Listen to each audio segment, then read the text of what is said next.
상열은 무거운 입을 떼어달라는 듯이 말하였다. 제가 알아서 안 될 일이 뭐예요? 만나던 마트에 우리를 또 갈리게 하는 그 일이 무슨 일이에요? 알고나 있게 말씀을 좀 해주셔요. 네. 상열은 명화를 끌어안아 어릴 때 하듯 제 무릎 위에 올려놓았다. 그리고 야학교 선생 시절처럼 타일르듯 말하였다. 그건 명화 씨가 알아서 쓸 데도 없는 일이요. 또 알아서는 안 될 일이요. 다만 이것 하나만 생각하오. 사람이란 제 한 몸의 행복만 위해서 사는 것이 아니라고. 상열의 어조는 장중하고도 침통하였다. 명화는 상열의 무릎에서 털썩 나려앉았다. 사람이란 내 한 몸의 행복을 위해서 사는 게 아니라고요? 전 그런 말은 듣기 싫어요. 전 이날 이때까지 제 한 몸을 위해서 살아본 적이 없습니다. 남의 장난감이 되고 남의 놀이개가 되고 남을 위해 웃음을 웃고 남을 위해 속을 끓기었습니다. 언제 한번 성나는 대로 해보았을까? 언제 한번 내 울 일에 울어보았을까? 벙어리 냉가슴만 알았답니다. 아무리 울화가 치받쳐도 내색도 못 내었답니다. 아무리 분한 일이 있어도 애꿎이 제 입술만 깨물었답니다. 저야말로 남을 위해 살았어요. 인제 싫어요. 딱 싫어요. 남을 위해 사는 것은. 명화는 서름이 일시에 복받치는 듯 하였다. 인제 저도 저를 위해서 좀 살아볼 작정이야요. 거짓의 탈을 헐헐 벗어버리고 알몸뚱이의 본정대로 살아볼 작정이야요. 슬프면 슬퍼하고 기쁘면 기뻐하고 선생님을 모시고 새 생활로 돌아갈 터이야요. 암만 선생님이 마다 쉬어도 인제는 안 돼요. 세상 없어도 안 돼요. 네. 선생님, 저를 버리지 않으실 테지. 상열은 눈물 속에서 정열에 타는 명화의 시선을 차마 바로 쳐다볼 수 없다는 듯이 시선을 떨어뜨리었다. 명화의 말이 일면에 진리가 없는 것도 아니네. 그러나 사람이란 어느 때는 남을 위해 살고 어느 때는 내 몸을 위해 살겠다고 작정을 할 수가 없는 것이거든. 그렇지 않아. 사람의 한평생에 선을 그어놓고 이 짝 저 짝에서 남 위하는 것과 내 위하는 것과 구별을 지을 수야 없는 게 아니야. 더구나 명화는 남이니 나이니 또렷이 구별을 하지만은 크게 생각하면 내 남이 없는 것이거든. 남을 위하는 것이 곧 나를 위하는 거란 말야. 명화의 경우는 물론 좀 다르지만은 역시 지난날의 선생의 티를 잃지 않고 순순히 가르치는 듯한 부드러운 말씨였다. 그러면 한평생을 남을 위해 산단 말씀이야요? 제 사랑도 버리고 제 행복도 버리고. 사랑? 행복? 상열은 쓴웃음을 베앗았다. 왜 웃으세요? 그럼 사랑도 버리란 말씀이에요? 10년 가까이 건사를 모은 사랑을. 10년. 나도 10년 동안 고생살이에 얻은 것은 병뿐이구려. 하다가 제 말이 너무 센티멘탈에 흐르는 것을 고치는 듯이 해외에 나가보면 10년이란 세월은 눈 한 번 깜짝일 새에 달아나는 거야. 10년이 아니라 100년이라도 할 노릇은 해야 될 것 아니야? 10년 동안 째기발을 딛고 기다리던 행복도 버려야 된단 말씀이에요. 아쓰세요, 아쓰세요. 그것은 너무 심하지 않아요? 너무 참혹하지 않아요? 네, 선생님. 아무리 참혹하더라도. 그런 말씀이 어디 있어요? 아무리 참혹하더라도 저를 버리시겠단 말씀이에요? 왜 버리기야? 그럼 어떡하신단 말씀이에요? 저를 어떡하신단 말씀이에요? 이렇게 만난 것도 행복이 아닌가? 만나는 동안이 길든지 짧든지 간에. 왜 짧아요? 왜 짧아요? 평생을 같이 모실 텐데. 단박하고 간드러진 요리상이 들어왔다. 껍질채 구운 소라. 센 머리칼 같은 무채의 연분홍 생선회갓. 어느새 골패짝 같은 오이나물. 눈깔만 한 잔. 대륙적으로 텁텁하고 질번질번한 청요리만 보던 상열의 눈엔 진기하고도 서툴렀다. 갓나위 같고 가려웠다. 여러 해포를 못 먹어보던 음식이라 눈에도 서툴거니와 입에도 서툴렀다. 닝닝하고 야릇한 냄새가 비위를 뒤집었다. 얼마 먹는 채 하다가 상열은 젓가락을 던졌다. 왜 비위에 받지를 않으셔요? 딴 걸 좀 시켜올까? 명화는 소라구이를 뜯어먹다가 근심스럽게 물었다. 뭘, 괜찮아. 술이나 한두 잔 먹지. 밤이 늦었으니 시장도 하실 텐데. 아니, 찻간에서 저녁을 든든히 먹었어. 뭘요? 그까짓 변또가 무슨 배가 불러요? 그래도 해외 있을 적보담은 갑절이나 먹은 셈인걸. 그러면 거기 계실 때엔 노상 굶으신 게지요. 그야 굶다가 먹다가 했지만. 아이. 하고 명화는 목이 메어 말 뒤끝을 잇지 못하였다. 튼튼하던 몸이 이렇게 볼상 없이 마르고 중병까지 든 것이 온전히 고생살이 까닭이여니 함에 새삼스럽게 안타까웠다. 해외에 나가면 웬만한 고생이야 짐작 못한 바도 아니지만 끼니를 궐한다는 것은 상상조차 못하였던 것이다. 그래, 조석도 제때에 못 잡수셨단 말씀이에요? 하고 명화는 술을 부었다. 조석이 제때라니? 그러면 누가 해외 풍상이 고되다 할 거요? 상열은 눈깔만한 잔을 훌쩍 마셨다. 그런 고생을 하고 왜 거기 계셔요? 글쎄 얼른 나오실 게지. 상열은 어이없다는 듯이 웃었다. 끼니를 애우니 어떻게 병환이 안 나요? 그까짓 밥 좀 굶는 거야 상관이 없지만 마음의 고통이 몇백 곱을 더하니까. 하고 후 한숨을 내어 쉬고 눈을 멍하게 뜬다. 지긋지긋한 지난날의 고생을 눈앞에 그려보는 듯. 2잔밖에 안 먹은 술이 벌써 올랐다. 그 헬쓱하던 얼굴은 피를 발라놓은 듯이 붉었다. 술도 그렇게 못하셔요? 본데 잘 먹지도 못하겠지만 병 때문에 몇 해를 끊어서.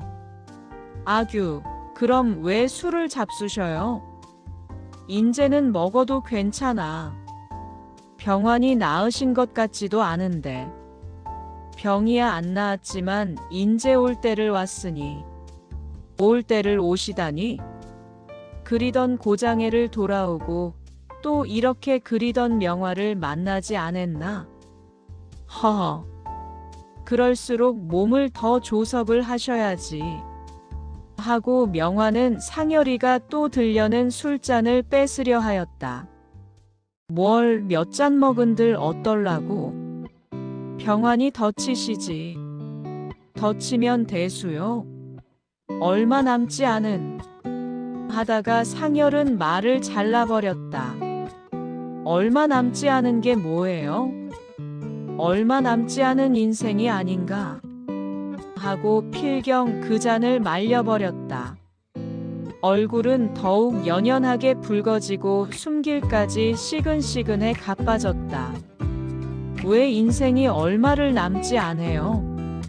명화는 다시금 항의하였다.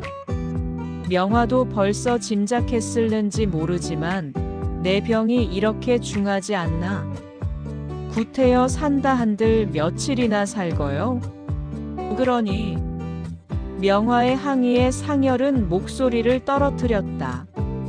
뭘요? 무슨 병환이 그렇게 중하시단 말씀이에요? 소복만 잘하시면 곧 나을 것 아니에요? 상열은 고개를 흔들었다. 그렇게 나을 병이 아니야. 세상에 안이 낫는 병이 어디 있단 말이에요? 해외에서 너무 고생을 하셔서 난 병환 아니에요? 끼니를 굶으시고 그렇게 난 병이야 조섭을 웬만만 하면 쉽사리 나을 거예요. 아예 비관을랑 마셔요. 네, 선생님.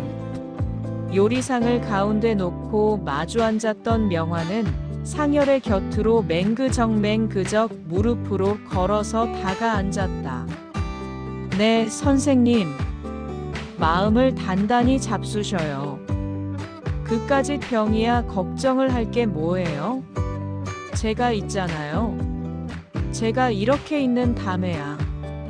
명화의 뺨은 상열의 뺨에 쓰러졌다. 네, 선생님, 우리도 좀 살아봅시다. 하늘이 두 쪽이 나더라도 우리 둘이 살아봅시다.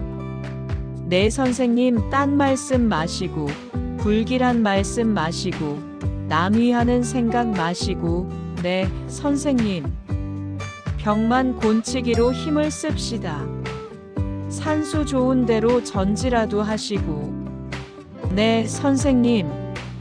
세상 없어도 병을 곤치기로 해요. 네, 선생님. 명화는 왼몸이 정열의 덩어리로 화한 듯 입에서 불길이 호롤 나왔다. 상열은 짤막하게 탄식을 베앗았다. 가슴이 찢어지는 듯한 울림이다. 나을 병도 아니고 곤칠 필요도 없는 병이요. 또 저러시네. 또 저런 말씀을 하시네. 명화는 질색을 하고 네, 선생님. 그러지 마시고. 제발 그러지 마시고. 세상 없어도 우리 살아보아요. 네, 선생님. 슬픔과 애원에 삐뚤어진 명화의 입술에 상열은 제 입술을 찍었다. 꽃창이 같은 팔뚝이 똑 부러질 듯이 명화를 쓸어안았다. 몸과 마음이 바스러지는 듯한 포옹의 한순간. 상열의 팔은 맥없이 풀리었다. 명화는 제 애인의 뼈만 남은 딱딱한 안간 힘과 아귀 힘이 약한 것이 슬펐다. 가엾었다. 객적은 짓을 하였다는 듯이 상열은 가볍게 명화를 밀어내고 자기도 물러앉았다. 명화는 밀려나온 것보담 더 다가 들어갔다. 선생님, 왜 밀어내셔요? 암만 밀어내셔도 밀려나갈 제가 아니에요. 네, 선생님, 아무 다른 생각 마시고 제 말만 들으셔요. 왜 한눈을 파셔요? 왜 다른 데를 보셔요? 또 무슨 딴 생각을 하시는 게로구만. 제 얼굴을 보셔요. 네, 선생님, 제 얼굴을 좀 보아요. 글쎄. 명화는 만 가지 생각에 잦아진 듯한 상열의 얼굴을 두 손바닥에 끼어서 제 앞으로 돌려놓았다. 상열은 앞으로 푹 고꾸라지는 듯이 고개를 숙이자 오른손으로 이마와 머리를 얼싸 잡아서 떠받쳤다. 무거운 머리를 고이기 어렵다는 듯이 가느다란 팔목이 휜 것 같다. 한참 만에야 상열은 고개를 번쩍 들었다. 그 얼굴엔 비창 하나마 굳은 결심이 움직였다.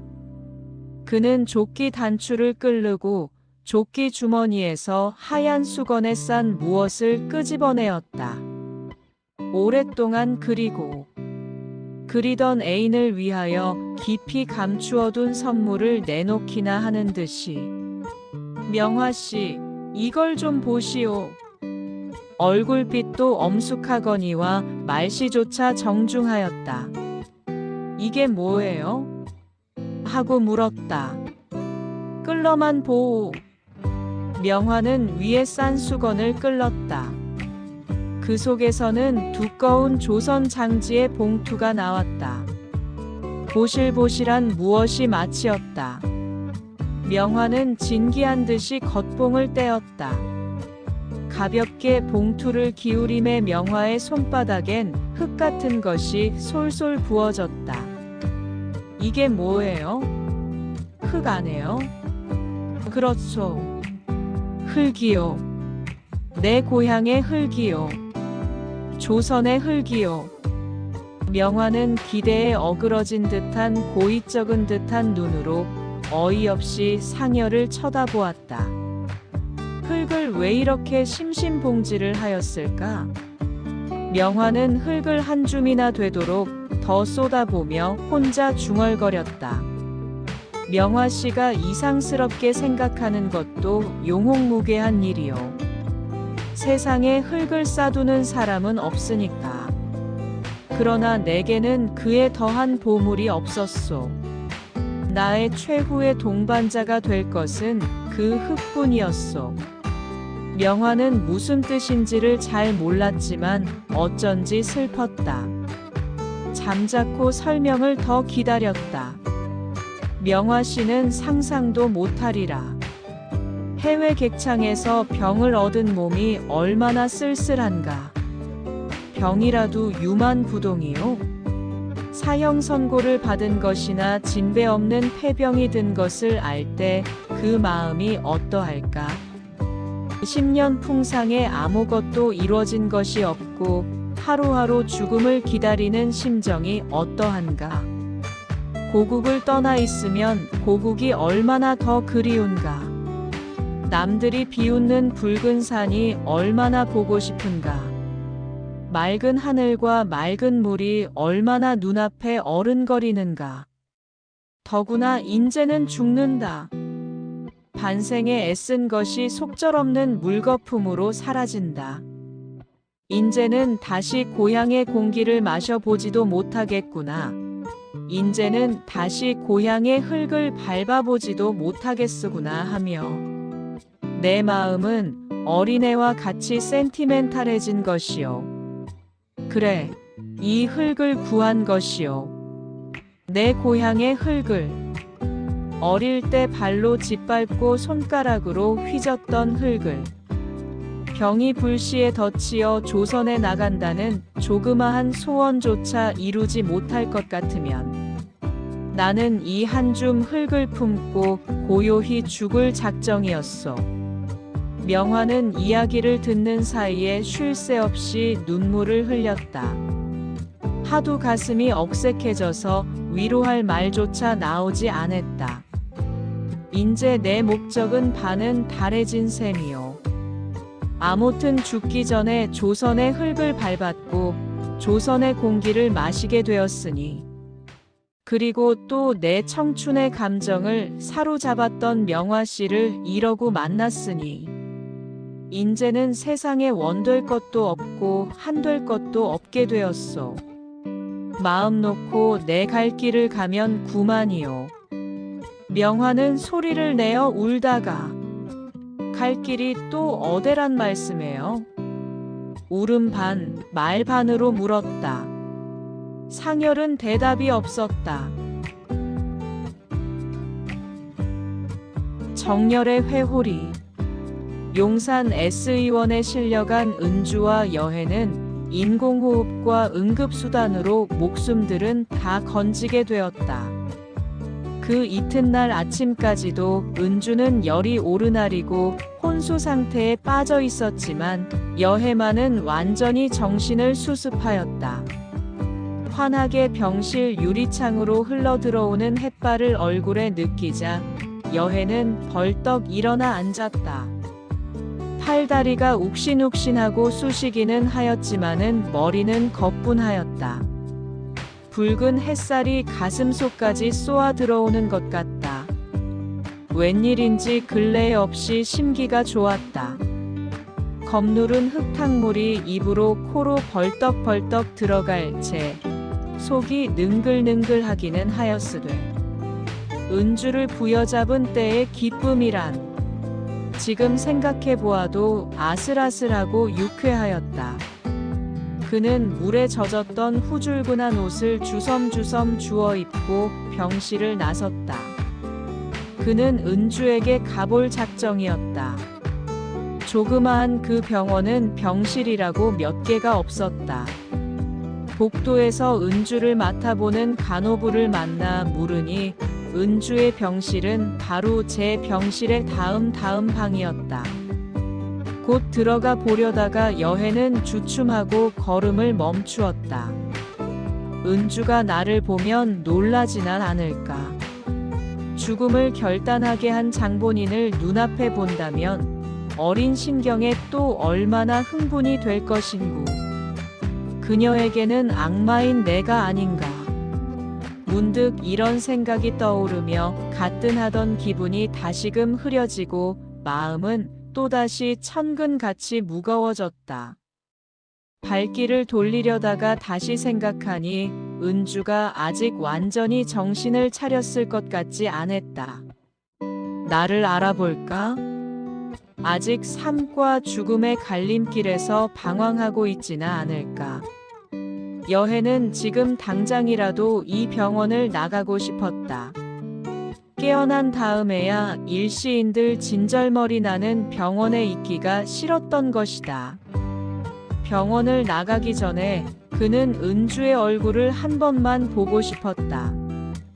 이번 한 번만 보고 나면 이 앞으로야 다시 만날 기회도 없고 필요도 없을 것 아니냐.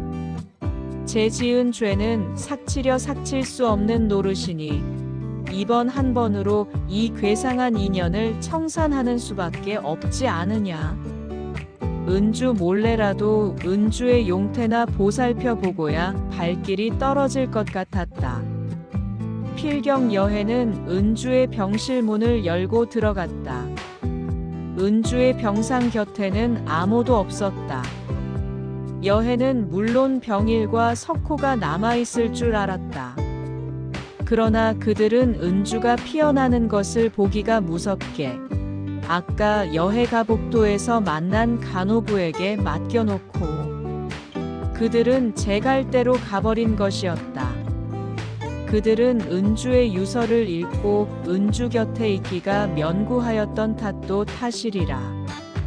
은주는 여해의 추측과 같이 과연 잠이 들었다. 은행 껍질 같은 눈시울이 지그시 감기고 이글이글 타는 듯 하는 눈은 헬쓱하게 여위었다. 어젯밤까지 죽음의 고통과 싸우던 흔적은 그 얼굴 어디에도 없었다. 평화하고 종용한 빛이 그린 듯이 깃들인 듯 하였다. 그 하붓이 열린 입으로 하하는 단 숨길이 흐르지 않고 가슴 언저리에 멎은 흰 이불 자락이 달싹거리지 않았던들 누구라도 고요히 운명한 줄로 알았으리라. 여해는 이윽히 들여다보다가 발길을 돌렸다. 그 서슬에 은주는 눈을 큼직하게 떴다. 천만무량의 감회를 남기고 발길을 돌린 여해가 문을 열고 나가려다가 말고 마지막으로 돌아보는 순간 은주의 시선과 마주쳤다. 여해는 앞불싸 싶었다. 환자의 신상에 일어날 무거운 변화를 기다리며 일찰나 움직이지 않았다. 둥그런 눈동자가 두리번 할 뿐이요. 아무런 표정도 떠오르지 않았다.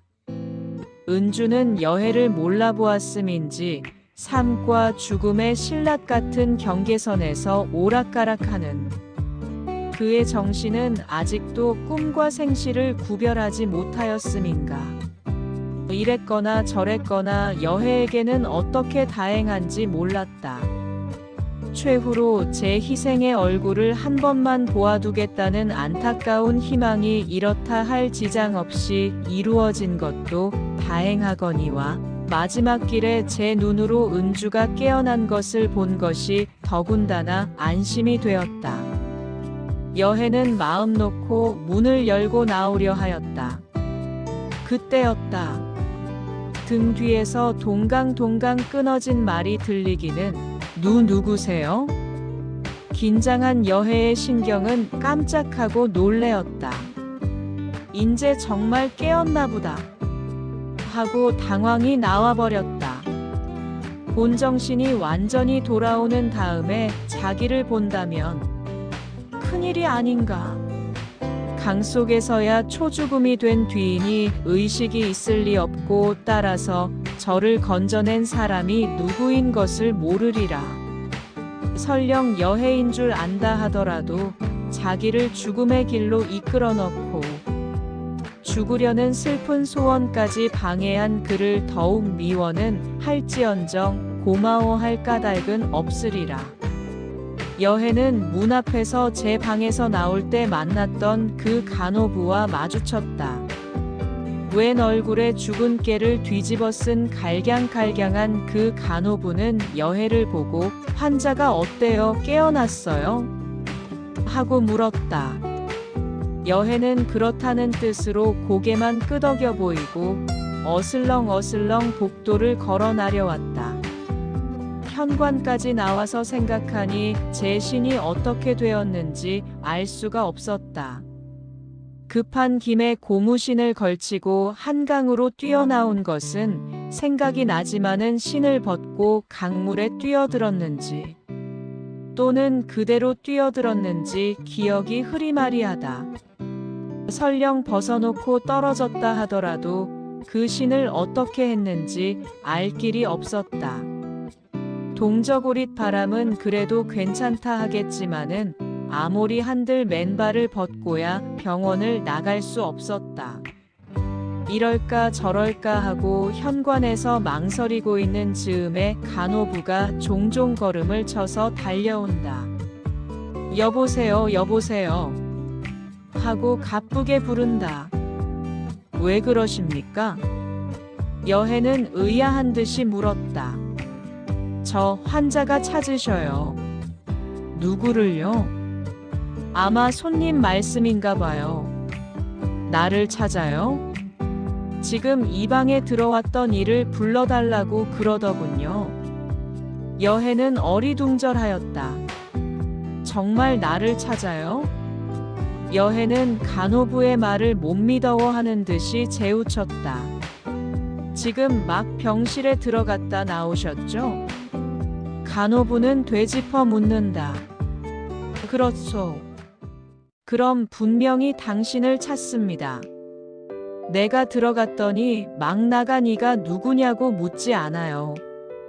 어쩌면 자기를 물속에서 구해낸 은인의 얼굴도 몰라볼까. 그래, 내가 그 말을 했죠. 그 이가 바로 당신을 구해낸 이라고. 간호부는 어젯밤의 비극을 잘 안다. 여학생이 빠지고 청년 하나가 그를 구하려고 뛰어들고 배를 풀고 한 사단은 이 근방에 짜하고 퍼졌었다. 그는 여해가 은주와 아무 상관이 없는 사람으로 지나치는 길에 은주가 빠지는 것을 보고 뛰어들었다가 하마하더면 제 목숨조차 잃어버릴 뻔한 줄로 안다. 그의 눈에 여해가 세상에도 용감한 청년으로 보이었던 것이었다. 객적은 것을 알렸구나 하면서 여해는 그래서 하고 잼쳤다. 그랬더니만 정신을 모으는지 눈만 말뚱말뚱하고 있겠죠. 간호부는 제 목숨을 구해준 은인을 몰라보는 은주를 비난하는 어조다. 그래, 내가 들은 대로 얘기를 해들렸죠. 그이가 철교 난간 위에서 그 높은 데서 거꾸로 떨어져서 당신을 건져내다가 자칫하더면 죽을 뻔했다고. 그런 말은 왜 해요? 여해는 민망한 듯이 간호부를 나무랬다. 왜요? 제가 어째 살아난 줄이야 알아야죠. 간호부는 잘한 듯이 항의를 하였다. 그제야 내 말을 알아들은 모양이에요. 몹시 감동이 된 눈치입니다. 그래 불러 라고 애처럼 동각말을 쓰겠죠. 나를 누군지도 모르는데 괜한 말씀을 하셨구려. 난 지금 병원을 나가봐야겠는데. 사람의 목숨을 구해주고도 제 생색도 내지 않고 그대로 가버리려는 이 흡수룩한 청년의 행동에 간호부는 더욱 감탄하였다. 왜 그대로 나가신단 말이에요? 그 오빤가 되는 일을 보지도 않고. 그런데 내 신이 어디 있소? 여해는 간호부의 말을 귀에 담아듣지도 않고 제 물을 것을 물었다. 그 고무신 말이죠? 그건 저 신 상자 속에 들었지만 하여간 환자가 보자고 하는데 잠깐만 들어와 주셔요. 네. 여해가 그대로 가버리려는데 간호부는 간언하다시피 말리었다. 여해는 1초 바삐 이 자리를 떠나고 싶었다. 이 병원을 나가는 것이 곧 지긋지긋한 은주에 대한 추억에서 벗어나는 것이었다. 지글지글 지옥의 가마솥 같은 고통에서 달아나는 것이었다. 그리고 정신이 돌아가는 즉시로 그는 명화의 일이 까닭없이 궁금하였다. 온다던 애인은 정말 왔는가? 오래 그리던 두 애인은 어디서 어떻게 하고 있는가? 병원을 나가는 길로 위선 명화의 집에를 뛰어가 볼 작정이었다. 지금 또다시 은주를 대하기는 정말 괴로웠다. 혼곤이 잠든 틈을 타서 잠깐 보고만 간다는 것이 간호부의 수다로 말미암아 이렇게 발목을 잡히게 될 줄이야. 그러나 이왕 자기를 불러달라는 바에 떼치고 가는 것이 애연도 하였다. 여해는 간호부의 뒤를 따라갔다. 여해는 은주의 침대 앞에 와서 섰다. 은주는 파리한 얼굴로 말미암아 더욱 큼직해진 눈을 들어 물끄러미 여해를 바라볼 뿐이요. 아무 말이 없다. 나를 찾으셨소? 여해는 은주가 분명히 자기인 줄 알아본 뒤에도 예기한 변화가 일어나지 않는 것을 보고 저기 안심하며 물었다. 은주는 가늘게 고개를 끄덕였다. 그 커다란 눈과 앳된 입모습 언저리에 그윽하나마 호의와 감사의 기색이 움직이는 듯 하였다. 왜 나를 찾으셨소? 이 못된. 하다가 여해는 옆에 있는 간호부를 힐끗 보고 입을 닫히었다. 은주의 조금 짧은 듯한 윗입술이 달싹하는 것 같았다. 무슨 말을 할 듯하면서 가슴이 억색해져서 나오려던 말이 주저앉고 앉고 하는 모양이었다. 가까이 보면 볼수록 여해는 설레는 가슴을 억제하랴 억제할 수 없었다. 그 가느다랗게 부러지게 된 목과 배꽃같이 헬쓱해진 얼굴 어디에 그 쾌활하고 영롱하던 은주의 티가 남았는가. 무서운 온회와 번민의 흔적이 암담한 그늘 모양으로 그의 심신을 휩싸놓았다. 여해는 참다 못하였다. 무슨 말입니까? 얼핏 들려주시오. 나는 가봐야겠습니다. 이 자리를 떠나야 되겠습니다. 이러고 은주 씨를 보고 있는 것이 나에게는 말 못할 고통입니다. 무슨 말이든지 얼핏 들려주시오. 왜 저를 구해? 은주의 목에서는 모기 같은 소리가 울려 나왔다. 그러자 멍하게 뜬 눈시울에서는 굵은 눈물 방울이 흰 누에같이 기었다. 복도가 쿵쿵하고 울리고 어지러운 발자취 소리가 났다. 병실 문이 사나웁게 열어 제쳐지며 병일과 석호가 달겨들었다. 그들은 요릿집에서 밤새움을 하고 그대로 오는 길이리라. 병일은 넥타이도 매지 않았고 석호는 그의 눈도 보이지 않도록 모자를 눌러쓰고 비척거리며 들어왔다. 병일은 여해를 보듯 마태 고함을 질렀다. 너 이놈, 또 여기를 왔구나. 우리 없는 새, 또 무슨 짓을 저질르려고 하고 눈을 부라린다. 여해의 얼굴에 피가 벌컥 솟았다. 불끈 쥔 두 주먹은 벌벌 떨리었다. 그는 맹호와 같이 병일에게 일격을 주려는 자세를 취하였다. 간호부의 오를 떠는 몸과 석호의 비실비실하는 몸이 두 사이를 재바르게 막아섰다. 이놈아, 덤벼라 덤벼. 이 개만도 못한 놈 같으니. 병일은 눈을 혹뜨고 팔을 부르걷고 뽐내며 허장성세를 하다가 술기운에 밀리어 비실비실 뒷걸음질을 친다. 간호부는 얼른 뒤로 돌아 쓰러지려는 병일의 몸을 떠받치듯 가누며 구만 참으셔요, 구만 참으셔요 하고 달래었다. 그래, 그래, 내 말도 옳다. 고만 참을까. 헌데 저런 죽일 놈이 어디 있단 말이냐. 이놈, 뉘 앞이라고 언감생시민들 손짓을 하려고. 저런 놈은 붉은 옷을 입혀두는 수밖에는 별수가 없단 말야. 이놈, 이놈. 그래, 덤빌 터야. 이놈, 이놈. 하고 병일은 황소처럼 머리로 떠받는 신용을 하며 발을 쾅 하고 굴렀다. 여해는 하도 어처구니가 없어서 껄껄 웃어버렸다. 뭐냐, 내가 이 방에 들어온 것은 잘못이다. 나는 간다. 여해는 몸을 돌려 방을 나가려 하였다. 이때에 은주가 침대에서 벼란간 일어앉았다. 선생님, 선생님, 가시지 말아주셔요.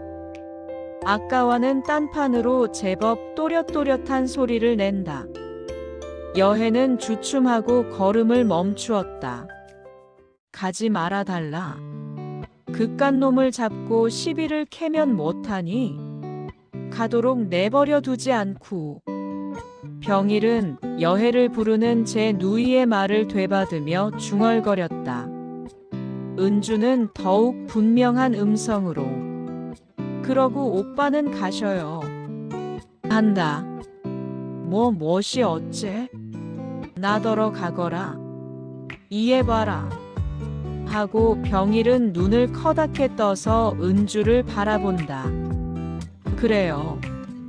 오빠는 가셔도 괜찮아요. 이해가 미쳤나?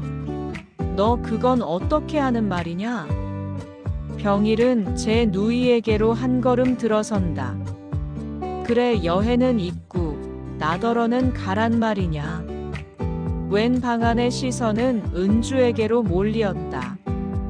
은주는 그 석고 같은 얼굴에 잠깐 붉은 빛이 피어올랐으나 고개를 크게 끄덕였다.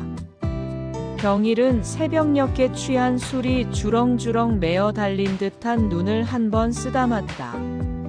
저 원수놈은, 저 악마는 가지 말고 나더러 가거라. 얘가 정말 미쳤구나. 여기 이러고 있을 일이 아니다. 피어난 다음에야 어서 집으로 가자. 어서 집에 가서 어찌하든지. 하고 석호를 보며 자동차는 기다리라 하였지. 석호는 모자 쓴 채 머리를 까딱하였다. 어서 일어나거라. 집으로 가자. 오빠 망신 그만시키고. 저는 가기 싫어요. 가기가 싫다니? 그럼 이 병원에서 살 테냐? 어서 일어나. 저는 싫어요. 오빠의 집에 가기는. 이해 좀 봐. 그러면 어디를 갈 테란 말이냐? 일건 건져 내놓으니까. 어디 오빠가 건져내셨어요? 그러면 누가? 하다가 여해를 보고 눈을 부라리며 이게 모두 저놈이 주둥아리를 놀린 탓이구나. 그 잘난 물에 좀 뛰어든 걸 하상대사라고 무슨 은혜나 입힌 듯이 어린애를 꼬드겼구나. 놈 천착스럽기는. 우리는 철교 위에서 쩔쩔매고만 있는데 저 혼자 물에 뛰어나렸다고 흰소리를 했겠구나. 너 이놈, 너도 다 뒤어진 걸 우리 배가 아니면 어떻게 건져내었겠느냐 말야. 인생이 불쌍해서 살려놓으니까. 병일은 몹시 흥분해한다. 양심에 찔리는 것을 억지로 누르고 생판 억서를 늘어놓은 까닭인가. 여해는 그 넓적한 입을 한번 쭉 다물었다. 두 볼의 근육이 떤다. 사나운 말씨가 우박같이 쏟아지려는 것을 꾹 참는 눈치였다. 여러 말씀 마셔요. 은주의 약간 떨리는 듯한 말이 물을 끼얹듯이 냉연히 떨어졌다. 오빠의 동생은 어젯밤에 죽었어요. 저는 인제 오빠의 동생이 아니에요. 죽어도 오빠의 집에는 가기 싫어요. 은주의 쪼글쪼글해진 입술에는 돌릴 수 없는 결심이 보이었다. 저 애가 암만 해도 미쳤군. 병일은 석호를 돌아보며 혼잣말같이 뇌이었다. 석호는 졸음 오는 듯한 눈을 깜빡깜빡하며 응으. 고양이 같은 소리를 내다가 살짝 은주를 한번 곁눈질해보고 지금은 몹시 흥분되신 모양이니 안정을 하시도록 하게나 하고 까딱까딱 걸어나간다. 미친 애를 두고 그양 가면 어떡한단 말인가. 병일은 허둥지둥 석호를 잡았다. 미치기는 왜. 조금 딴 생각이 계신 게지. 하고 석호는 눈으로 여해를 가리키고 이새로 쌔 웃어 보이었다.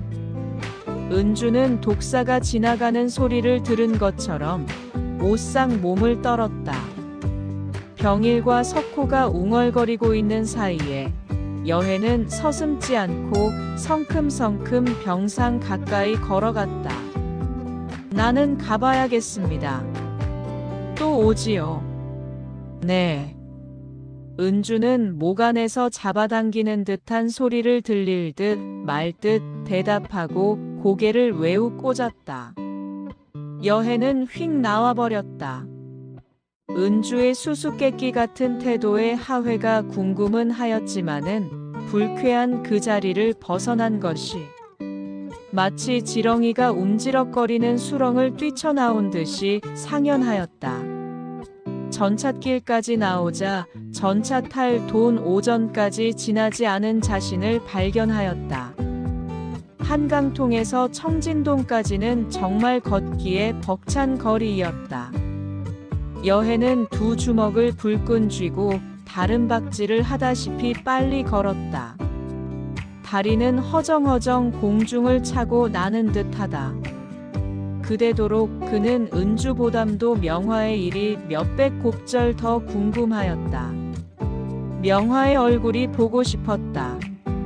1분 바삐, 1초 바삐, 명화의 목소리를 듣고 싶었다.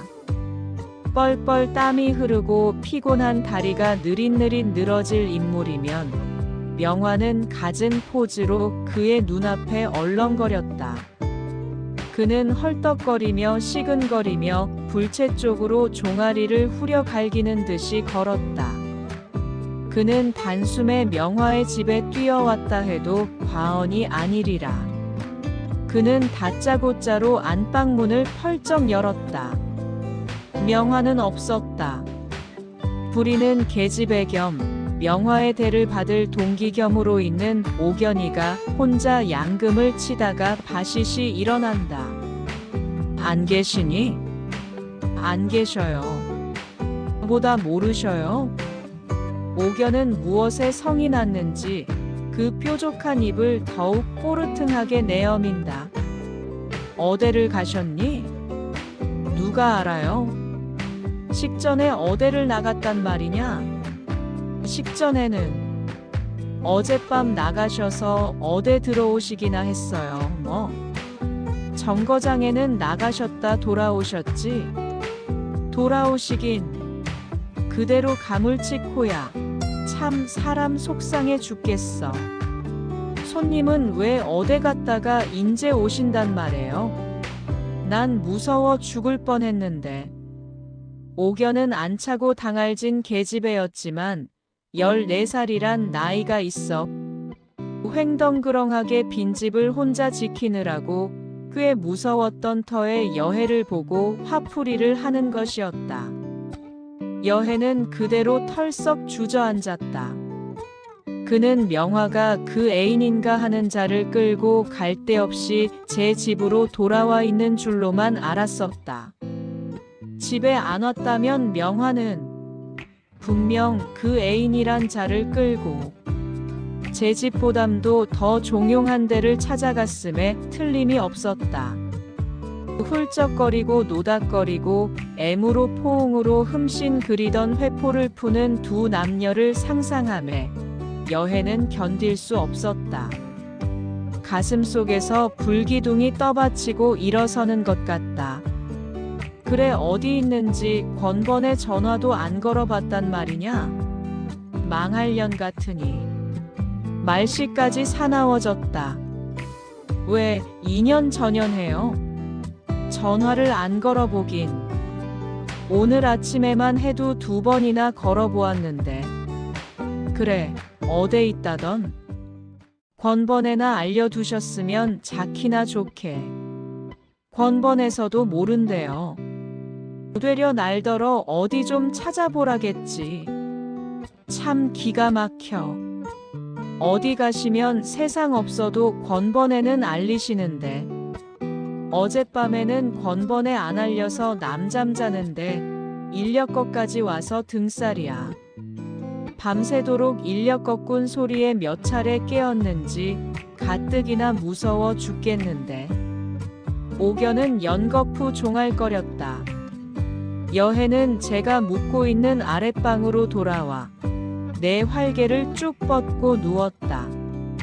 눕고 보니 피로가 왼몸의 근육을 자근자근히 쑤시고 퍼져서 몸을 꼼짝도 못할 것 같았다. 그는 피로한 김에 잠이나 한숨 잘까 하였다. 슬픔도 기쁨도 빠지짓 하는 가슴도 이 망각의 세계에서는 안식을 얻으리라. 솜 같은 피로도 풀리리라 하였다. 자는 동안에 명화는 오리라. 어젯밤을 밝혔다면 오늘 낮에나 집에 아니 돌아올 리 없으리라 하였다. 그도 내일이 궁금하리라.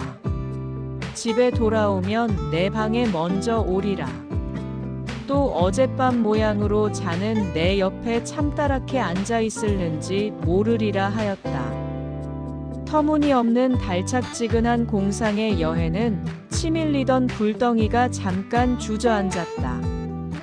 그는 정말 자는 듯이 눈을 감고 잠을 청하여 보았다. 손끝 발끝이 저리도록 몸은 노곤하게 풀리며 엷은 안개 자락 같은 잠이 스르르 덮어지는 듯도 하였다. 그러나 잠은 올 듯 하면서도 좀처럼 오지는 않았다. 눈시울까지 무겁게 나려앉았다가 말고 요리삐끗 조리삐끗 감질만 내고는 획 달아나고는 하였다. 여해는 이리 궁글 저리 궁글 목침을 가로 세로 모로 바로 여러 번 곤쳐 비어보았다. 곤쳐 빌 적마다 잠은 천리나 만리나 달아나는 듯 하였다. 배포유하게 잠올 터수가 아닌 것을.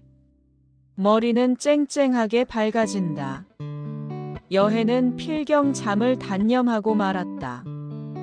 인제나 저제나 하여도 명화에 들어오는 기척은 나지 않았다.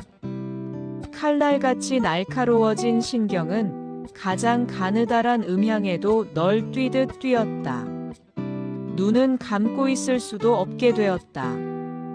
눈만 감으면 환영이 다시금 그를 괴롭게 하였다. 명화와 그의 애인과의 러브신이 쉴 새 없이 떠올랐다. 누락안즈락하였다. 이유도 없고 염치도 없는 이 정열의 회오리 바람에 그는 안절부절을 못하였다.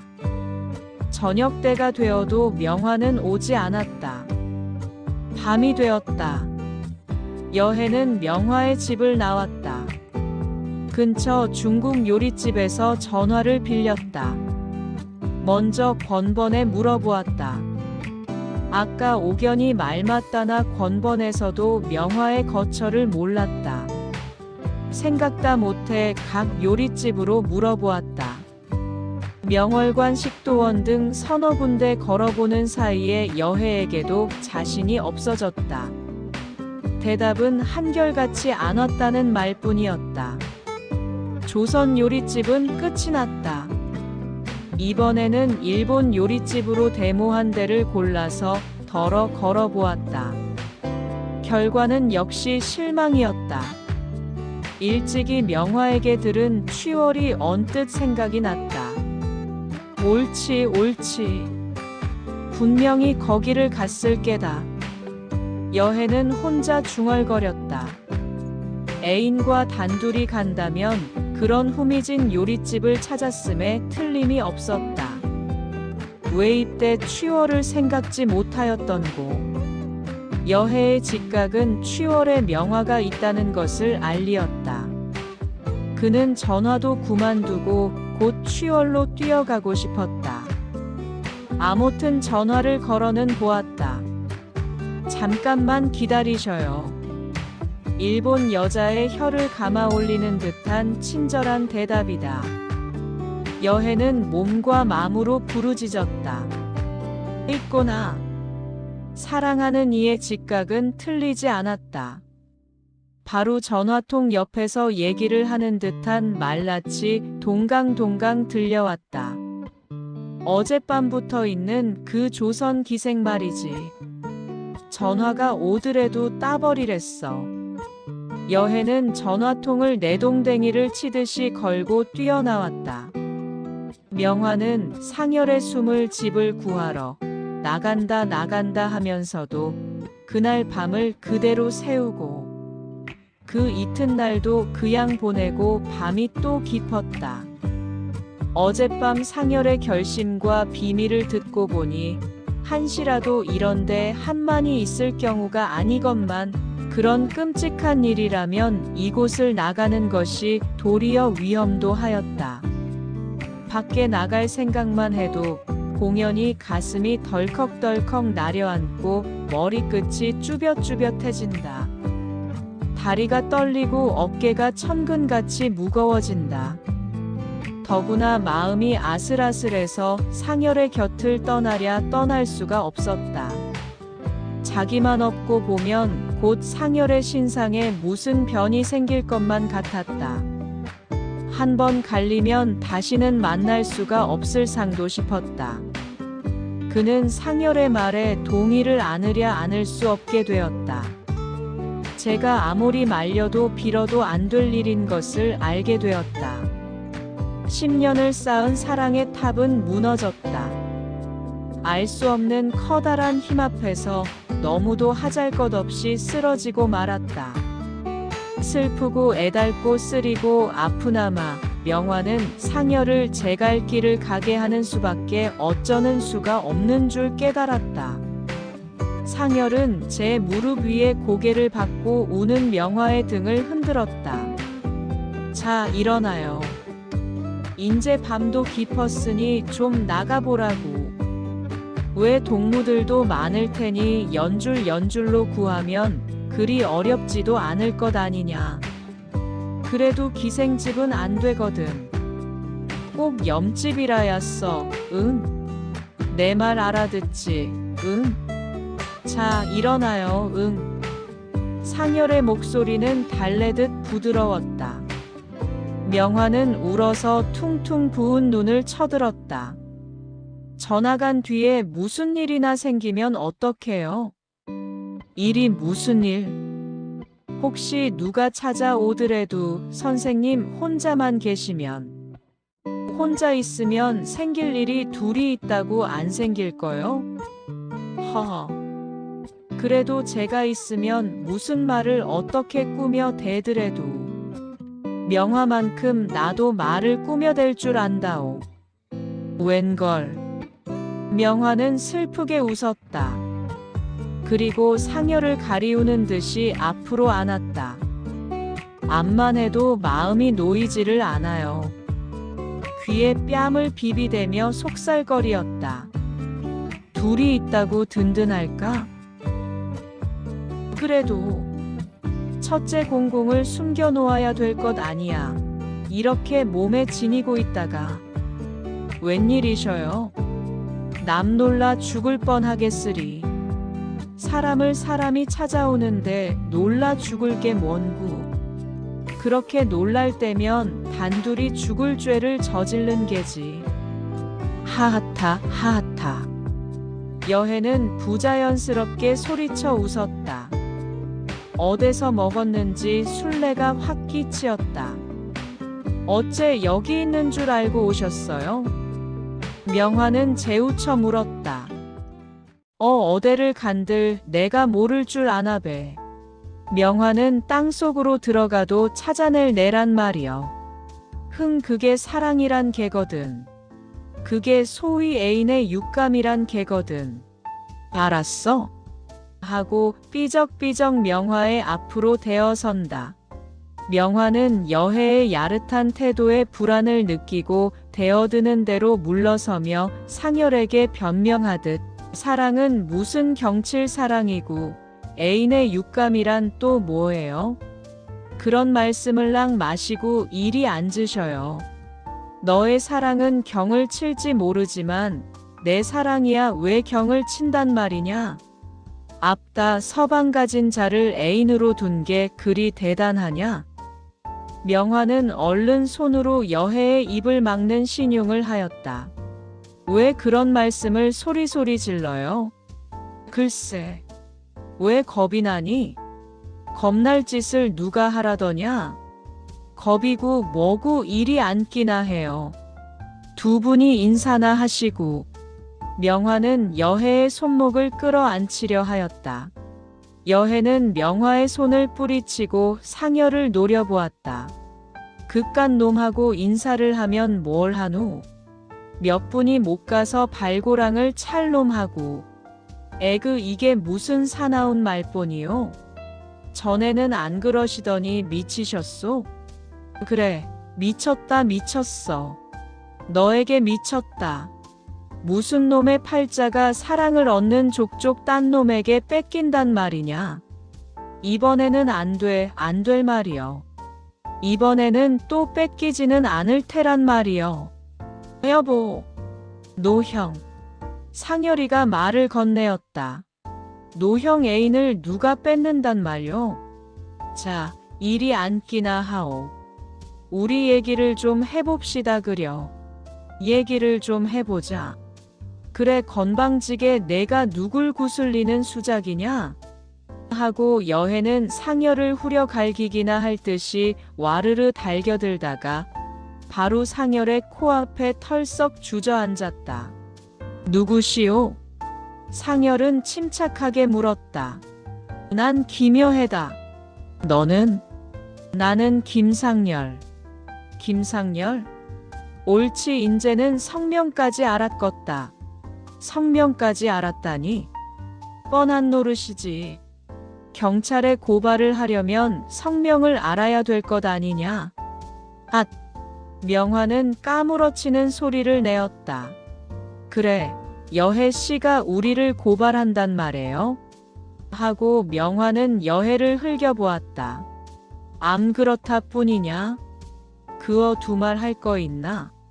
사랑의 원수를 갚는 데는 그게 제일 첩경이거든. 아니, 그게 본 마음으로 하는 소리요? 그럼 본 마음이고 말고 거짓 마음이라면 고발을 할 것도 않는다 할 것 아니냐?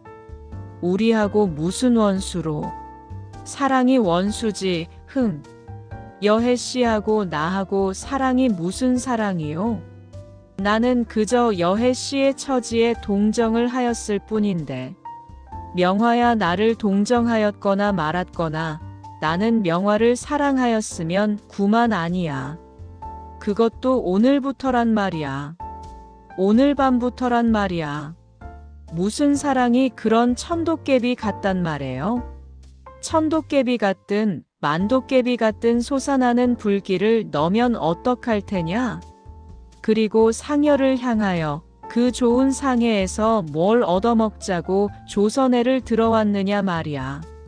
나 같으면 만년을 있어도 돌아오지를 않을 게다. 그래, 이 요리 접시나 얻어먹으려고 돌아왔단 말이냐? 상열은 무슨 좋은 일이나 생긴 듯이 싱글벙글 웃었다. 자네 말이 그럴듯도 하네마는 고향을 오래 그리면 생각도 나는 법이니. 요 알뜰한 고향이 생각이 무슨 생각이란 말이냐? 바른 말로 계집이 보고 싶어 나왔다구나 해라. 아무렇게나 상관이 있느냐? 그럴 게다. 이러나 저러나 상관이 무슨 상관이냐? 어차피 계집의 꽁문이나 따라다니는 바에야. 저 따위가 무슨 일을 한답시고 돌아다니니 참 기가 막혀. 그래 기생년을 보고 독립을 어쩌느니 숨을 집을 구하느니. 참 알뜰도 한 비밀인걸. 자네가 벌써 와서 우리 얘기를 죄다 들은 모양일세 그려. 듣다 뿐이냐? 그렇지 않고야 고발을 할 수 있느냐? 명화는 벼란간 상열의 무릎에 쓰러졌다. 10년을 그리다가 만나보니 이 꼴이 될 줄이야. 저 때문에 경륜하시는 일도 다 틀리고 우리 그걸로 죽어나 버립시다. 잡히기 전에 죽어버립시다. 우리 시첼랑은 여해 씨께나 맡기고 여해 씨야 고발을 하든지 뜯어 자시든지. 명화는 울기 시작하였다. 이왕 틀린 바에야 한자리에서나 죽어버립시다. 네 선생님, 제 목숨을 먼저 끊어주셔요. 참 정말이지 저는 선생님이 끌려가는 건 죽어도 보기 싫어요.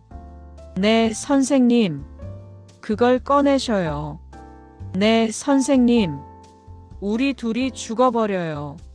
네 선생님. 멀거니 명화의 얘기를 듣고 있던 여해는 벼란간 몸을 벌떡 일으켰다. 그는 쏜살같이 밖으로 뛰어나가 버렸다. 명화는 울다가 말고 놀라 일어나 앉았다. 어디를 갔을까요? 어디를 가긴? 고발을 하러 간 게지. 무슨 원수로 설마. 고발을 하면 대수냐. 이왕 죽을 목숨이니 이러나 저러나 마찬가지지. 그럼 여기 이러고 잡으려 오기를 기다린단 말이에요.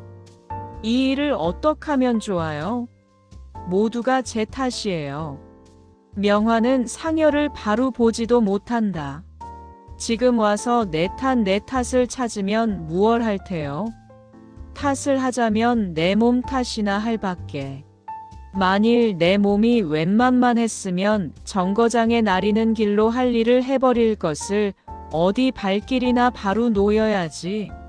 명화의 따뜻한 손에서 단 하루라도 소복을 해보겠다는 것이 틀린 생각이거든. 그리던 정을 100분의 1이라도 풀어보자던 것이 잘못이야, 잘못. 상열은 명화의 들먹거리는 등을 어루만지었다. 그래, 그자를 그대로 내버려 둔단 말씀이에요? 내버려 안 두면 어떡할 거요? 지금 쫓아가서 요정을 낸다면 까닭없는 인명만 상할 뿐이지 일은 벌써 탈로가 되고 말 것 아니요? 정말 고발을 할까요? 괜히 얼러보는 것 아닐까요? 글쎄, 그건 나보담도 명화가 잘 알겠지. 그자의 평소 사상이라든지 성격이라든지 난 어떤 위인인지 초대면이니 짐작도 할 수 없지 않아. 제 생각 같아서는 무슨 어번으로 그런 끔찍한 짓을 할 것 같지는 않습니다마는. 대관절 명화하고는 어떤 관계요? 그 말을 하자면 길어집니다. 나는 저를 구해주고 은혜를 입혔지. 털끝만치라도 무슨 원한 먹을 노릇을 한 기억이 없답니다. 사랑은 하였소? 사랑이 무슨 사랑이에요? 그러면 저편의 짝사랑인가? 그건 모르지만 은혜를 경계하오. 짝사랑을 경계하오. 둘이 다 위험성이 있는 거요. 은혜가 원수된단 말은 자고로 있는 말이지만 더구나 짝사랑이란 물불을 헤아리지 않으니까. 그럼 어떡해요? 어떡하기는 기다리는 수밖에. 잡으러 오기를? 혹은 그자가 돌쳐올는지도 모르지. 내가 걸리는 것보담 제 애인이 걸리는 게 궁금도 할 테니. 제가 뒤를 밟아볼 걸. 지금이라도 늦지는 않았을 거요. 나간 지가 오랜데. 만일 그자에게 정말 사랑이 있었다면 바른 길로 뛰어가지는 않았을 거요. 저도 번민이 있을 테지. 그럼 가볼까요? 그건 마음대로 하오마는 아무튼 일은 틀렸소. 뒤를 쫓아갔다가 길이 외우나서 그자를 못 만나고 저 없는 새 무슨 일이 일어나면 명화는 차마 말 뒤끝을 맺지 못한다. 또 그 걱정이구려. 어떻게 걱정이 안 돼요? 구만 선생님을 잃어버리게 될걸. 설마가 사람 죽인답니다. 저는 일시반시라도 선생님 곁을 떠나기 싫어요. 서로 보는 이 짤막한 동안에 그나마 또 이별을 해요. 같이 있어 보아요. 고발이야 하든 마든 같이 있다가 같이 잡혀가요. 선생님을 모시고 가는 바에야 어디를 간들. 상열은 말없이 명화의 손을 꼭 쥐었다. 뭐냐, 아무데도 가지 말아라. 내 곁을 떠나지 말고 있으라는 듯이. 장지에 사람의 그림자가 어른하였다. 여해는 비틀비틀 쓰러질 듯한 걸음걸이로 또다시 들어왔다. 그걸 나를 주시오. 여해는 털썩 주저앉으며 거의 성난 듯이 부르짖었다. 그게라니? 상열은 여해가 다시 들어오는 것을 보고 안심의 빛을 감추지 못하며 채쳐 물었다. 왜 시침을 따시오? 서류 말이오. 그걸 쓸 사람은 노형이 아니요. 내가 가장 적임자란 말이오. 그러니 그걸 나에게 맡기시오. 그리고 노형의 사명을 나에게 일러주시오. 그게 될 말인가? 안 될 말은 왜요? 제 몸도 옳게 가누지 못하는 노형이 그걸 어떻게 사용한단 말이오? 쓰다가 옳게 써보지도 못하고 실패할 것은 뻔한 노릇 아니오? 아무리 내 몸이 약해졌다 하더라도 내 맡은 일을 남에게 미룰 내가 아니오. 노형이 나를 못 믿는구려. 그걸 증거 삼아 정말 노형을 고발이나 할 줄 아시오? 아깐 말은 이 자리에서 취소하겠소. 나는 지금 당장 죽는다 하여도 이 세상에 끼일 것이 아무것도 없는 사람이요. 부모가 있나, 형제가 있나, 애인이 있나. 여해는 후 한숨을 내쉬었다. 앞날이 창창한데 그렇게 비관할 것은 없소. 건전한 육체에 건전한 정신을 가지기 바라오.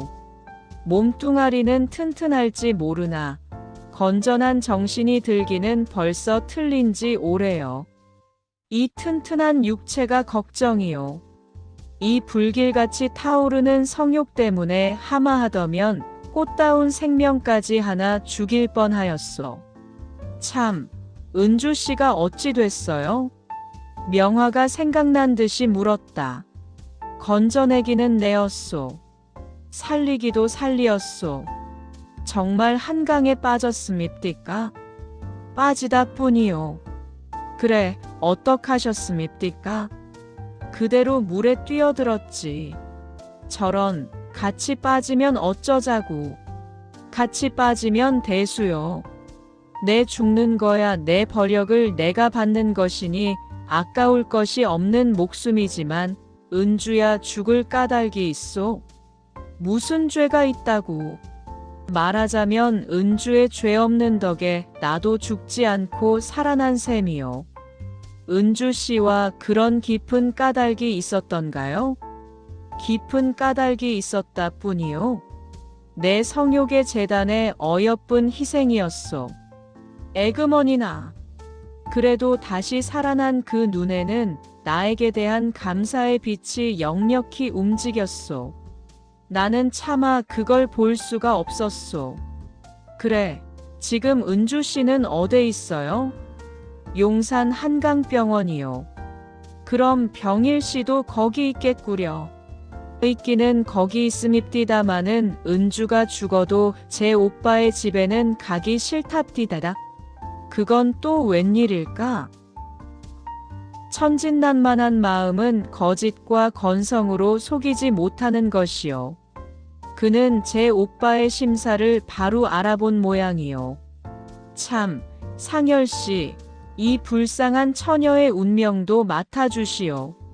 저의 오빠의 집에 아니 간다면 은주는 갈 곳도 없소. 해외로 데리고 나가서 그 운명을 개척해 주시오. 총명한 자질을 가졌으니 잘 가르치면 훌륭한 인물이 될 것이오. 내가 어떻게 맡을 수 있나? 나는 내 할 일이 따로 있는 사람인데. 차라리 여혜 씨가 명화의 운명을 맡아주시오. 내가 없어진 뒤는 명화도 마음의 의지를 잃을 테니 여혜가 맡아가지고 그야말로 해외로 데리고 나가든지 해서 신생의 길을 열어주시오. 여혜는 상열의 말에 머리를 흔들었다. 그것은 안 될 말이오. 내가 해외에 나간다 한들 어디가 어디인지 알 길이 있소. 내가 형만큼 지경을 닦자면 또 10년의 세월이 걸릴 것 아니오. 그러니 차라리 형이 가주시오. 명화 씨를 데리고 그렇게도 깨끗한 사랑, 그렇게도 열렬한 사랑이 꽃도 피기 전에 그대로 이루어진다는 건 차마 못할 일이오. 입술에 발린 말뿐이 아니오. 참으로 죽음으로 맹서한 사랑, 죽음을 향하여 눈을 딱 부릅뜨고 뛰어드는 사랑, 그야말로 죽음보다 몇백 곱절 강한 사랑을 나는 내 눈앞에서 보았소. 내 귀로 들었소. 당신네의 사랑은 이 못된 놈의 비틀어진 심장도 뒤흔들어 놓고야 말았소. 이 못된 놈의 고개도 숙여놓고야 말았소. 마침내 여혜는 제 말에 스스로 감격된 듯이 훌쩍훌쩍 운다. 명화 씨가 왜 병원으로 나를 찾았는지 나는 그 본 뜻을 모르오. 영애에 대한 단순한 여성의 질투였든지 또는 병이를 농락하는 한 수단이었든지 나는 모르오. 이랬거나 저랬거나 명화 씨는 나의 마음의 태양이었소. 연소하는 내 생명의 태양이었소. 나는 죽어도 이 태양을 놓치기 싫었소. 가장 비열한 수단, 가장 천착한 방법으로라도 나는 나의 최후의 광명을 움켜쥐려 하였소. 구축축하고 더러운 심사. 오직 죽음으로 용서를 빌 뿐이요. 여혜는 명화와 상열의 앞에 두 팔을 짚고 푹 꼬꾸라지는 듯이 고개를 숙였다. 상열은 여혜의 손을 잡아 일으켰다. 형은 충정은 잘 알았소. 무쇠라도 녹일 그 열정. 잠깐 그 방향을 그르쳤을 뿐이지. 나는 그 열정을 취하오. 그 열정을 개인의 감정에만 쓰지 말기를 바랄 뿐이오. 그러니 형의 사명을 나에게 맡겨주시오. 부족하나마 내 힘껏 정성껏 다해서 형에게 누를 끼치지 않을 테니. 내 사명은 내 사명이지 형의 사명은 아니오. 내가 왜 형을 희생시키고 또 그런 말씀을 하는구려. 이때껏 말씀을 해도 내 말을 못 알아듣는구려. 여해는 화증을 버럭 내었다. 그러면 내야말로 형의 최후의 광명을 빼앗는 게 아니오? 상열은 목소리를 떨어뜨린다. 아니요, 아니요. 인제는 형의 사명을 대신 맡는 것이 나의 최후의 광명이요. 이 최후의 희망을 우리 모두 같이 달아나요. 명화는 딱해서 못 견디는 듯이 말을 넣었다. 그건 안 될 말이오. 상열과 여해가 일시에 부르짖었다. 일은 작정이 되었소. 긴 말은 그만둡시다. 인제 나에게 어떻게 할 것만 일러주시오. 상열은 입을 다물고 무엇을 이윽히 생각한다. 참 한마디 부탁할 것을 잊었소. 여해는 다시 말을 꺼내었다. 여기 불쌍한 여성 하나가 있소. 그는 아귀 같은 성욕의 재단에 불쌍한 희생이 된 처녀요. 그는 죽음으로 뛰어들다가 모든 인생의 허위를 느끼고 지금 쓸쓸한 병원에서 울고 있소. 그는 이 세상에 오직 하나 동기인 오라비의 정도, 올케의 정도 거짓에 쌓인 것인 줄 깨닫고 지난날의 제 원수에게 도리어 눈물겨운 손을 내어 미는구려. 세상에 이런 가련한 희생이 또 어디 있을까요? 두 분이 해외에 떠나시는 날 이 불쌍한 희생도 데려가 주시오. 좋은 공부도 시키시고 잘 지도하시어 훌륭한 일꾼을 만들어 주시오. 은주 씨 말씀이구려. 명화가 목매이는 소리를 낸다. 맡아주시겠소? 상열은 고개를 끄덕였다. 여해는 상열의 손을 굳게 쥐었다. 세 남녀는 소리 없이 감격의 눈물을 떨구었다. 인생의 적도 4월 13일 봉천행 밤차 2등실에는 신랑 신부의 일행이 탔다. 신랑은 갈량갈량한 키의 미목이 청수하나 30이 넘은 노신랑, 신부는 백설 같은 너울로 부끄러운 듯이 슬쩍 얼굴을 가리어 나이를 분명히 알 길이 없으나 그 아른아른한 뺨과 앳된 입모습으로 보아 20 안팎밖에 되지 않았을 듯. 신부 쪽으로 처형이 되는지 신랑 쪽으로 누이가 되는지 28밖에 되어 보이지 않는 젊은 부인 하나가 후행 겸 한임 겸 따랐을 뿐이다. 흰 숫고사 겹저고리에 다듬은 모시 치마 그리고 흰 고무신 수수 하나마 깨끗하게 차린 그 부인은 어디를 보든지 틀에 박은 구식 가정부인임에 틀림이 없었다. 객지에서 쓸쓸하게 혼례식을 지냈음이리라. 전속 나온 사람 하나 없었다. 아니다. 결혼식을 끝내고 신혼여행을 떠나는 길인지 또는 혼례식을 치르러 가는 길인지 그것조차 분명치 않다. 침대에도 들지 않고 신랑 신부가 곁눈질 한번 않고 시침을 따는 것을 보면 결혼 전인지도 모르리라. 이 일행은 앉은 고 자리에서 꼬박이 밤을 새우고 안동현에 되어도 나리지 않았다. 그 이튿날 밤에 잠깐 봉천에 나렸으나 그것은 천진행 기차를 바꾸어 타기 위함이었다. 천진의 날이자 신랑은 두 여자를 데리고 정거장 근처 객잔에 들어 하룻밤을 쉬고 그 이튿날 정거장에 나오는 길에 신랑은 일본 돈을 따양으로 바꾸고 여자 청복 2벌을 사고 마침 지나치는 자신문 천진 신문을 한 부를 사가지고 왔다. 그들은 다시 총총히 남경행을 바꾸어 탔다. 기차가 움직이자 그들은 완전히 마음을 놓은 모양이었다. 중국 기차 이동은 횡덩그렁하게 비었다. 그들은 경찰의 눈을 피하기 위하여 꾸민 신랑과 신부 노름을 그만두고 말짱하게 청복을 갈아입었다. 신랑만은 그대로 모닝을 입고 있었다. 신랑과 신부는 물을 것 없이 상열과 은주, 후행은 명화였다. 새 옷을 갈아입음에 두 여자의 기분은 새로워졌다. 밤낮으로 아무리 가도 왜 이리 질이 펀펀만 해요? 명화는 멍하게 차창을 내다보다가 혼잣말같이 중얼거렸다. 그게 광막한 인생의 벌판이구려. 하고 상열은 의미 있게 웃는다. 그래요. 이 질펀한 광야가 끝나는 곳에 새로운 희망의 나라가 있을 것 같아요. 은주가 맞장구를 친다. 두 여자의 눈은 새 희망에 번쩍인다. 상열은 생각난 듯이 신문을 펴들고 이리 뒤척 저리 뒤척 하다가 별안간 앗 외마디 소리를 쳤다. 왜 그러셔요? 하고 명화와 은주도 신문 위에 고개를 디밀었다.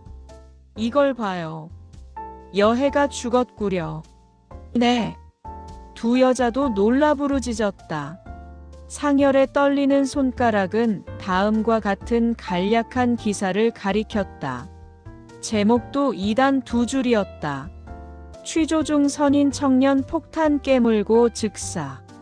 경성전보 경성서에서는 지난 12일 밤 조선인 청년 한 명을 검거하여 취조 중 그 청년은 어디 감추고 있었던지 폭탄 한 개를 깨물어 괭연한 음향과 함께 현장에서 즉사하였는데 취조받은 피의자가 폭탄을 깨물고 자살하기는 전무후무한 사실로 일대 센세이션을 일으켰으며 그 청년은 상해 방면에서 잠입한 듯한 뭐라고 하나 취조가 진행되기 전에 죽어버렸으므로 공범 관계라든지 개통 기타는 전혀 알 수 없다고. 세 사람은 침통한 얼굴로 서로 쳐다보며 아무 말이 없었다. 이윽고 상열은 입을 열었다. 열정에 지글지글 타는 인물. 한시라도 열정의 대상이 없고는 견디지 못하는 인물. 그런 종류의 사람은 태양에 비기면 인생의 적도선이라 할까. 먼지가 자욱히 앉은 차창엔 지평선 속에서 둥실둥실 떠오르는 대륙의 새빨간 태양이 숭엄한 얼굴을 비추었다. 끝. 구독, 좋아요는 무료입니다.